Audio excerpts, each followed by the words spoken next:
Well, this next story, it serves as a warning to basically all parents about an increasingly concerning problem, and that is sex trafficking. I-Team reporter Ginger Allen was here a couple of weeks ago. She spoke with us on the morning show about an 18-year-old and now 18-year-old sex trafficking survivor. And this morning, Ginger is following up. The young woman is talking about how she says the state of Texas really dropped the ball on her case. Yeah, so, Ginger, what is the latest on this situation?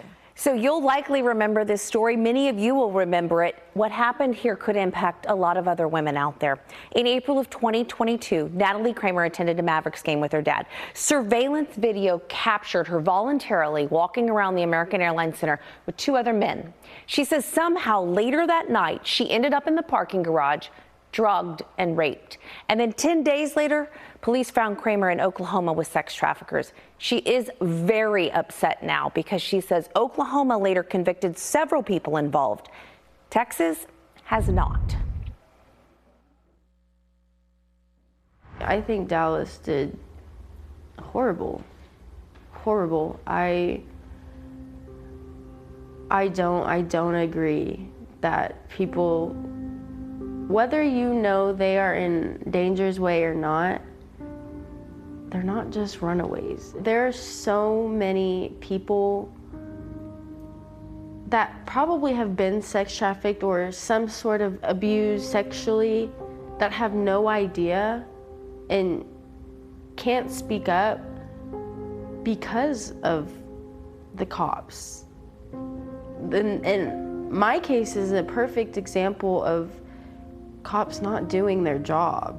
Oklahoma went on to not only find you, but prosecute and convict. All of those people in Oklahoma are convicted. You believe more needs to be done?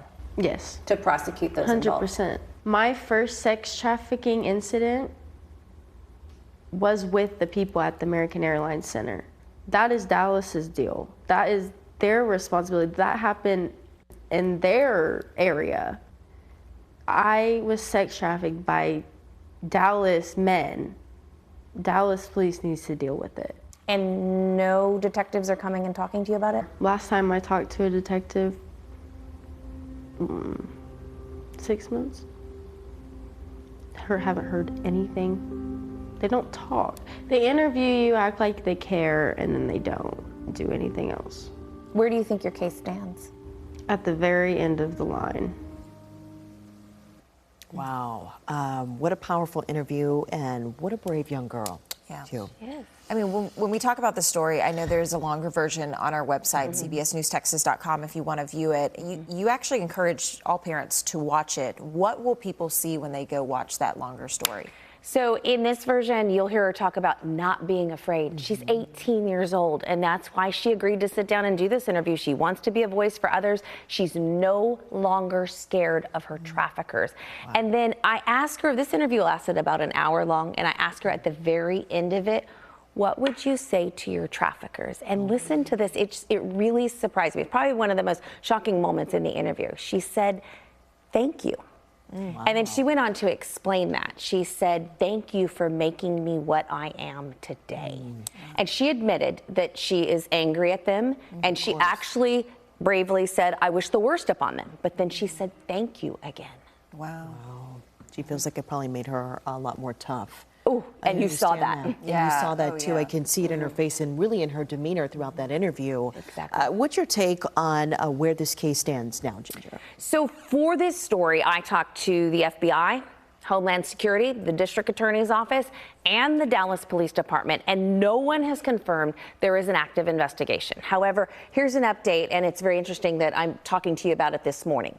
Later today, they have a meeting with the U.S. Attorney's Office. The U.S. Attorney's Office called them. All the family would tell me is they heard this was an update, and I did learn that Natalee has been invited to go to this. So that happens later on this afternoon, and if there's anything compelling or interesting out of that, then certainly we will be back with more on this story, because it's one we followed from the very beginning. Yeah, and Ginger, I mean, we're all moms.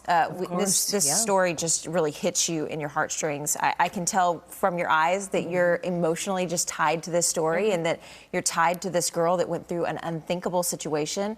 What has it been like for you to follow this and see the traction that the story's gotten nationally to hopefully stop this from happening from some other girl? Question. They say each one of us as reporters kind of has platforms we get on with stories that we do. I actually spoke about this in Hawaii just last weekend, and because it's a major problem there. This is a nationwide, worldwide crisis, problem. I have a 19-year-old daughter, so this one really hit home for me. She's only a year younger than my daughter. But this is something so many of my friends, particularly girlfriends, will say to me, is that really happening? Is that really happening out there? And so I think we at least have a platform to prove it's not happening just all over the world. It's happening right here in Dallas. And so that's how it's impacted me and why we're staying after it here at CBS News Texas. Yeah, for sure. All of us. Ginger, thank you so much for waking up with us this morning and sharing this story. Of course, you can find the full story on CBSNewsTexas.com.